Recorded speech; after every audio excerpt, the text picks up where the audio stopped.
Welcome to the Explainer. We all instantly recognize that iconic image, right? Green Arrow perched on a rooftop firing off these absolutely impossible shots. But today, we're actually going to peer right past the hero to look at a genuinely fascinating engineering feat in modern comic lore. We are going to discover exactly what makes this incredible archery system tick. I mean, really think about this for a second. How on earth does a totally normal human survive in a world packed with literal demigods, flying aliens, and supervillains who can level entire cities? You've got a regular guy facing an immense disadvantage, armed with, well, essentially humanity's oldest ranged weapon, a bow. Logically, he shouldn't last 5 minutes out there. So what exactly levels the playing field? Okay, let's dive into this. The answer isn't just Oliver Queen's crazy aiming ability. The real secret to his survival is a highly complex technological system engineered by a teenage prodigy who operated entirely in the shadows. Enter Roy Harper. Now, in his early career, operating under the sidekick name Speedy, Roy was way more than just some kid with a bow. This guy was a master craftsman and an absolutely brilliant technical mind. He personally constructed so many of the ingenious gadgets that Green Arrow completely relies on. In fact, when Roy eventually grew into his standalone identity, Arsenal, well, that wasn't just a tough-sounding codename. It was a literal description of his history as the chief engineer and primary munition supplier for Oliver Queen. He literally built the arsenal. Moving on to Section 1, Engineering the Ultimate Bow, Power and Precision. We're far beyond a simple piece of carved wood here.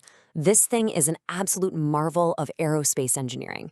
To handle the insane stresses of modern combat, the bow is crafted from aviation-grade aluminum, super lightweight carbon fiber, and high-strength polymers.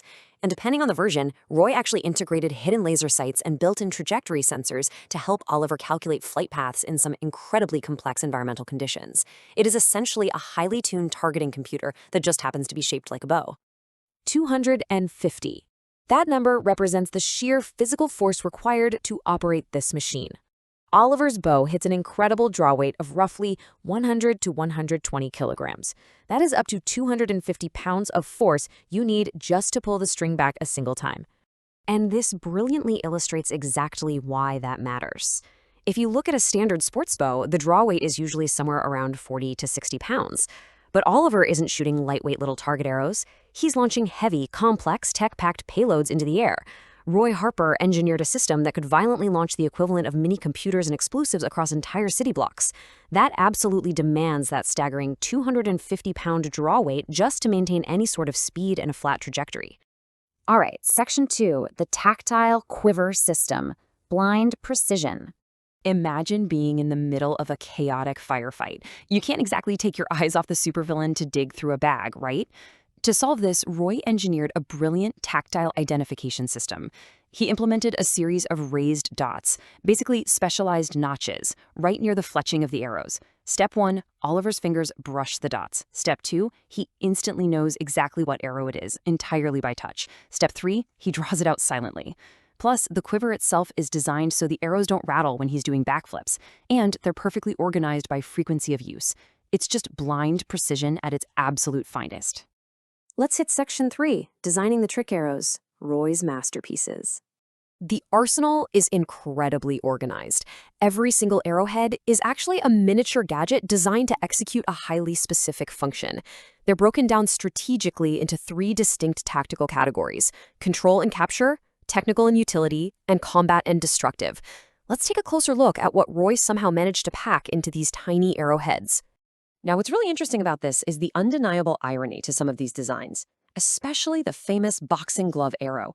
I mean, it sounds like a complete joke, right? But from an engineering standpoint, it's actually a brilliant, non-lethal kinetic impactor designed to instantly neutralize a target without killing them. Roy also designed high-tech net arrows that deploy midair to entangle targets, and bola arrows that whip ultra-strong cables right around a fleeing opponent's limbs. Then we have the utility arrows. The grapple arrow is arguably the most utilized tool in the entire quiver.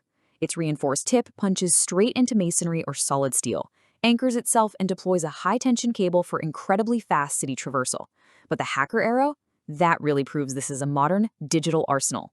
Roy engineered arrowheads containing USB drives and electronic lock breakers. He literally created a way to shoot a computer virus into a mainframe from 100 yards away. No way you're dodging that.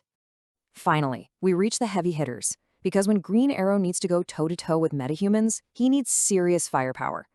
Roy engineered explosive arrows packed with C4 and plastic explosives of varying yields. He created cryogenic arrows capable of flash freezing targets right upon impact. We've got smoke screens, paralyzing gases, and even acid arrows designed specifically to burn through high-tech armor or thick obstacles. The sheer amount of volatile chemistry packed into an object the size of your thumb is truly mind-blowing. Which brings us to Section 4, the perfect tactical synergy. A tool for every task. This core philosophy is exactly what allows an ordinary human to stand shoulder to shoulder with the Justice League. Green Arrow survives out there precisely because he doesn't have superpowers. He just has the perfect engineered response for literally any threat that steps in front of him. So the crucial point is how Oliver immediately maps the problem to Roy's engineered solution. Enemy charging at you with superhuman strength? Boom, hit him with a cryo arrow and stop them cold.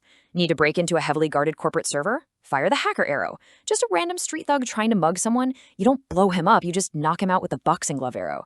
It is flawless, instant tactical adaptation. Which leaves us with this final thought. When we watch Green Arrow save the day, we kind of have to ask ourselves, is the hero defined by their tactical skill on the front lines, or by the hidden architect, the brilliant engineering of someone like Roy Harper, who actually put the weapons in their hands in the first place? It really makes you rethink who is actually doing the heavy lifting in this partnership. Thank you so much for joining me on this explainer today. I hope you walk away with a brand new appreciation for the true genius behind the quiver. Keep questioning, keep learning, and I'll catch you next time.